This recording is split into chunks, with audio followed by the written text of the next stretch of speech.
Plus fort que les mangeurs de viande? Cette question, on me la pose tout le temps, comme si abandonner les produits d'origine animale signifiait automatiquement abandonner sa force, son endurance, sa carrière sportive. On a tous cette image en tête, le sportif musclé, un énorme steak dans son assiette, symbole de virilité et de puissance. Mais si je vous disais que cette image est un mythe savamment entretenu, mais qui commence sérieusement à se fissurer.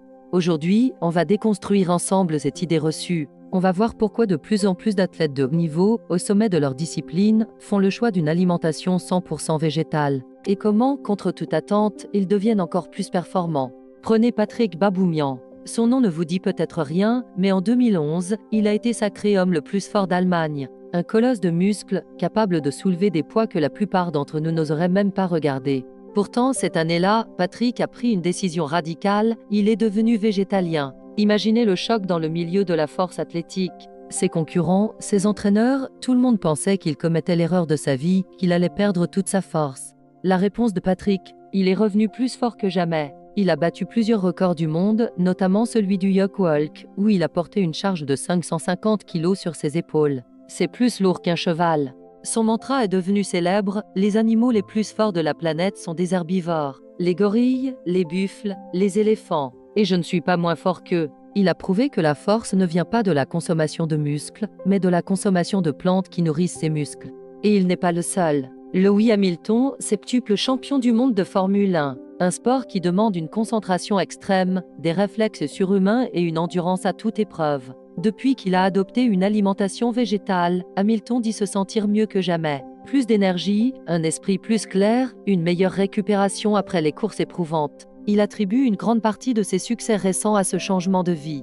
On pourrait aussi parler de Novak Djokovic, l'un des plus grands joueurs de tennis de tous les temps qui suit une alimentation majoritairement végétale. Ou encore de Scott Jurek, une légende de l'ultramarathon qui a remporté les courses les plus extrêmes du monde en ne se nourrissant que de plantes. Ces exemples ne sont pas des exceptions. Ils sont la preuve vivante qu'une alimentation végétale n'est pas un frein à la performance sportive, mais qu'elle peut au contraire être un véritable catalyseur. Mais alors, comment ça marche? Comment est-ce possible de construire et de maintenir une masse musculaire impressionnante sans consommer de protéines animales? La clé se trouve dans un mot, la récupération. Quand on fait du sport, surtout un effort intense, on crée des micro-déchirures dans nos fibres musculaires. C'est un processus normal. C'est la réparation de ces déchirures qui permet aux muscles de grossir et de devenir plus forts. Pour réparer ces tissus, le corps a besoin de nutriments, notamment de protéines. Et c'est là que le mythe de la viande intervient. On nous a toujours dit que les protéines animales étaient supérieures, plus complètes. En réalité, les protéines sont simplement des chaînes d'acides aminés.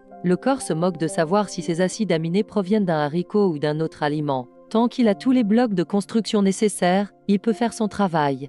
Et où trouve-t-on ces blocs de construction dans le monde végétal? Partout. Dans les lentilles, les pois chiches, les haricots, le tofu, le tempeh, le sétan, les noix, les graines. La nature est une source inépuisable de protéines de haute qualité. Mais l'avantage principal d'une alimentation végétale réside ailleurs, dans sa capacité à réduire l'inflammation. Les aliments d'origine végétale, en particulier les fruits, les légumes, les épices comme le curcuma, sont remplis d'antioxydants et de composés anti-inflammatoires. Après un effort intense, le corps est dans un état d'inflammation. C'est ce qui cause les courbatures, la douleur, la fatigue. En consommant des aliments qui combattent activement cette inflammation, on accélère le processus de récupération. Moins de temps de récupération signifie qu'on peut s'entraîner plus souvent, plus intensément. On peut enchaîner les sessions sans se sentir épuisé. La progression est plus rapide, plus constante. C'est exactement ce que rapportent les athlètes comme Lewis Hamilton ou Patrick Baboum. Ils ne passent pas des jours à se remettre d'un effort. Leur corps se régénère à une vitesse incroyable, leur permettant de rester au sommet de leur forme.